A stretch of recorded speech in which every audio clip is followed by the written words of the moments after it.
Olá, pessoal! Vamos falar agora de operações com transformações. Então, nós vamos ter, por exemplo, agora duas transformações e eu quero operar com elas. Então, eu tenho a operação T1 e a operação T2. Uma operação que eu posso fazer com duas operações é a soma de operações. E eu obtenho uma nova transformação, que vai ser a transformação T1 mais T2. E essa nova transformação ela é tal que, quando eu pego um vetor do meu domínio, repara aqui o domínio das duas é igual, assim como o contradomínio. Então, quando eu pego um vetor V do meu domínio, para eu fazer essa operação T1 mais T2, basta eu fazer a operação T1 mais a operação T2. E eu posso, então, expressar a matriz da minha transformação T1 mais T2 como sendo a matriz da transformação T1 mais a matriz da transformação T2. Então, eu faço uma soma de matrizes quando eu quero obter a matriz da transformação T1 mais T2. Outra operação que eu posso fazer é a multiplicação por escalar. Então, dado uma transformação linear, T de V em W, e dado um número real, eu posso obter a transformação αT, que vai ter o mesmo domínio e mesmo contradomínio da minha transformação T, mas ela é tal que, quando eu pego um vetor do meu domínio, ela vai transformar em α vezes o T de V. E a matriz dessa minha transformação, a matriz da αT, para obtê-la, eu vou fazer uma multiplicação por escalar na minha matriz da transformação T. Vai ser um α vezes T.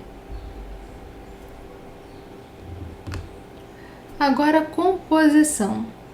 Dadas duas transformações lineares, T1 e T2, então, olha, observa que aqui T1 está indo de V em W, então eu tenho aqui um espaço vetorial V, aqui um espaço vetorial W,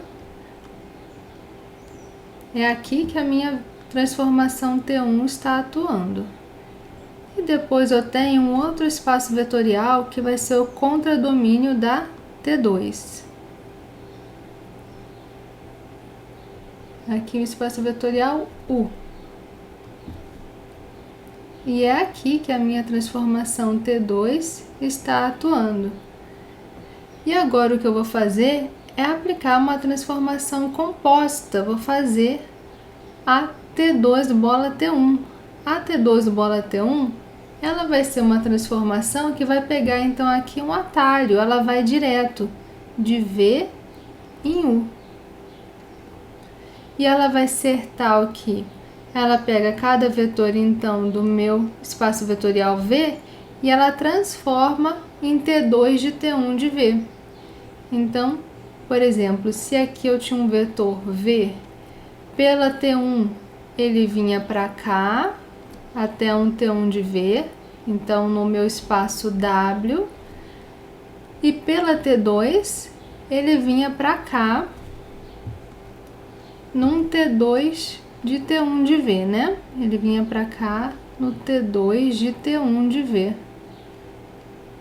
Então, o que eu estou fazendo agora é imaginar direto essa composição T2 bola T1.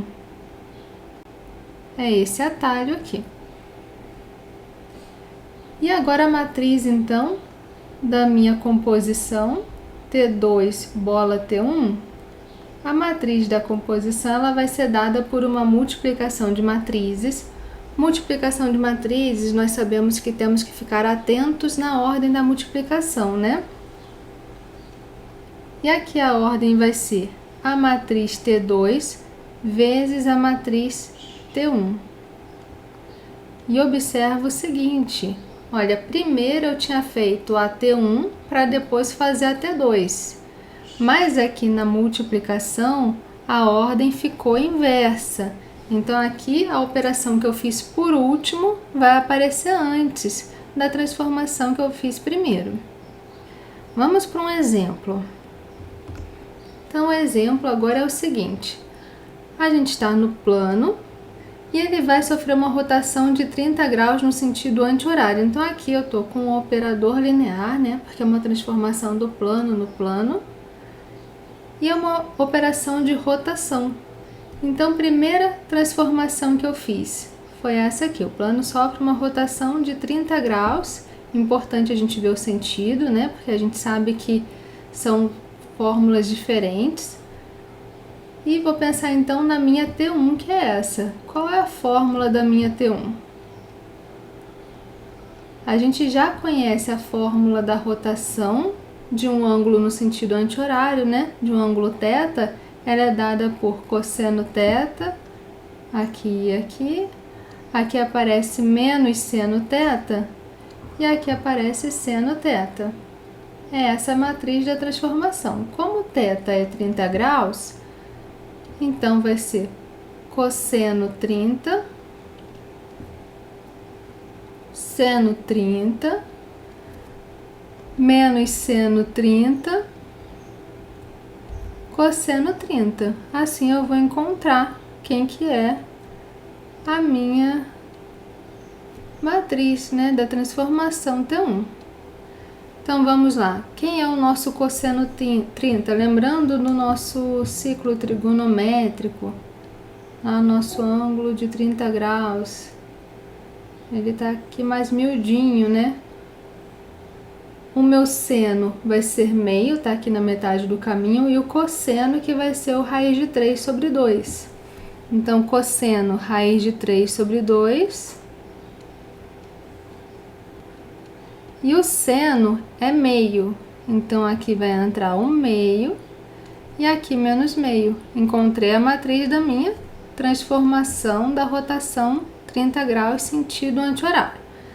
Em seguida, ele conta que a próxima transformação é uma dilatação de fator 4 na direção OX, ou seja, na direção horizontal, na direção das abscissas. Essa vai ser a minha, então, T2. Vamos ver, então, a nossa T2 é uma dilatação no sentido OX. Então, eu tinha aqui um XY, ela pega um XY e ela dilata só no sentido do X, no fator 4. O Y ela deixa quietinho. Então, essa é a fórmula da minha transformação. A matriz dessa transformação T2, como que a gente pode escrever? A primeira coluna, pensando na matriz canônica, né? A primeira coluna vai ser a transformação do 1, 0, então vai ser o 4, 0, e a segunda a transformação do 0, 1. Então, próprio 0, 1. Encontrei a transformação, a matriz da transformação T2. Agora a próxima. Eu tenho também depois uma reflexão em torno da reta y igual a x. Essa é a minha transformação T3, uma reflexão. A gente também já conhece a matriz dessa transformação, né? Quando eu estou refletindo em relação à reta y igual a x, vamos lembrar aqui, olha. Refletindo em relação à reta y igual a x, estou aqui no meu plano cartesiano, tá aqui a minha reta y igual a x, minha reta y igual a x, e o que eu estou fazendo é pegar um vetor que está em um certo lugar aqui, passando para cá, né? Estou pegando esses caras aqui de propósito para ser o vetor 1, 0, 0, 1. E eu estou refletindo ali em relação à minha reta y igual a x. Então, 1, 0 vira 0, 1, 0, 1 vira 1, 0. Então, já sei, mesmo se eu não lembrasse essa matriz, dá pra gente chegar nela. O 1, 0 virou 0, 1. O 0, 1 virou o 1, 0. Cheguei na última matriz. Agora eu quero saber qual é a matriz que representa a transformação linear que tem esse efeito de fazer primeiro a T1, depois a T2, depois a T3. Então eu quero encontrar a T3 bola T2 bola T1. É essa composta. É essa composta aqui. Então, o que eu vou fazer é multiplicar a T3, lembra, tem que começar pelo efeito da última, né? Vezes a minha T2, 4001, vezes a T1, que era raiz de 3 sobre 2, meio, menos meio, raiz de 3 sobre 2. Então, tem uma multiplicação aqui para fazer. Vamos ver. Quando eu faço a multiplicação dessas duas matrizes, o que eu obtenho? Então, vou fazer aqui, separar as linhas, separar as colunas. O que eu obtenho aqui? Primeiro vai ficar 0, quando eu faço a linha 1 com a coluna 1. Linha 1 com a coluna 2 vai ficar o 1. Linha 2 com a coluna 1 vai ficar 4. Linha 2, coluna 2, ficou 0. Agora eu quero pegar essa matriz e multiplicar pela outra, para obter o meu resultado, né? Aqui eu pego as minhas linhas, 0, 1, 4, 0, e aqui as minhas colunas. Fazendo essa multiplicação, primeiro linha 1 com coluna 1, dá meio. Depois linha 1 com coluna 2, raiz de 3 sobre 2. Linha 2 com coluna 1, vai ficar 4 raiz de 3 sobre 2, ou seja, 2 raiz de 3. E por último, a linha 2 com a coluna 2, fica 4 vezes menos meio, ou seja, menos 4 dividido por 2, menos 2. E assim eu obtenho a matriz que me dá esse efeito. Se eu quisesse ainda a fórmula que dá esse efeito, bastaria eu imaginar que eu estou multiplicando aqui por uma matriz coluna XY, né? E chegar então nessa fórmula, né? Eu vou ter aqui que T3 de T2 de T1 de um vetor XY, quem que ele vai ser? Ele vai ser dado por meio x mais raiz de 3 sobre 2y. Então, vai ser x mais raiz de 3y sobre 2. Primeira coordenada. Segunda coordenada vai ser dado por 2 raiz de 3x menos 2y. Então, também conseguiria obter a fórmula desse meu efeito, né? Dessa composição aqui de operações.